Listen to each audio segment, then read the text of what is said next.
নমস্কার, আমি সুবীর। আপনারা দেখছেন সুবীরদার লাইফস্টাইল। আজকের বিষয় বাস্তুমতে উত্তর পূর্ব কোণ বা ঈশান কোণের সমস্যা কিভাবে মেটাবেন। এক, বাড়ির উত্তর পূর্ব দিক হচ্ছে দেবাদিদেব মহাদেবের স্থান।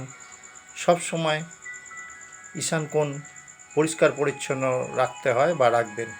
দুই, উত্তর পূর্ব বা ঈশান কোণে কখনোই তুলসী গাছ বা তুলসী মঞ্চ রাখবেন না। তিন, বাড়ির নোংরা জল উত্তর পূর্ব বা ঈশান কোণ দিয়ে যেন ড্রেন করে পাস করাবেন না। চার, ঈশান কোণ দিয়ে বাড়ির কলের জলের লাইন নেওয়া যেতে পারে। ছয়, ঈশান কোণে যেন ইলেকট্রিক মিটার না থাকে।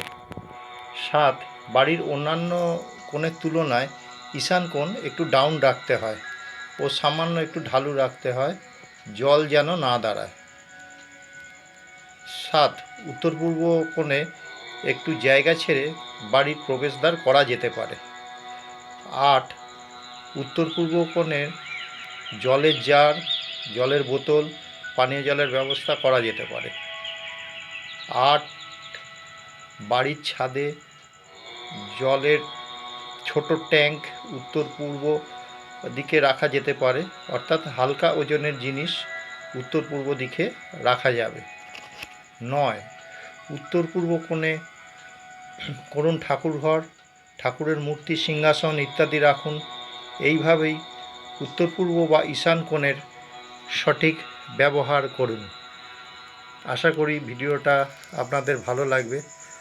আমি যে জিনিসগুলো বলছি এগুলো নানা রকম বই পড়ে ও কিছু সাধু সন্ন্যাসীদের কাছ থেকে শোনা। এগুলোকে সাধারণত এগুলো প্রাচীন সংস্কার। এবার যে মানে তার কাছে হচ্ছে সু, আর যে মানে না তার কাছে হচ্ছে কু। ঠিক আছে, এটা বাধ্যতামূলক নয় যে মানলেই এগুলো হবে। আপনারা বুদ্ধি ও বিবেচনার মাধ্যমে এগুলো করবেন। তবে বিশ্বাসে মিলায় বস্তু। আপনি যদি 50% বিশ্বাস করে এগুলো পালন করেন, নিশ্চয়ই আপনার উন্নতি হবে। আজকের ভিডিও শেষ করছি।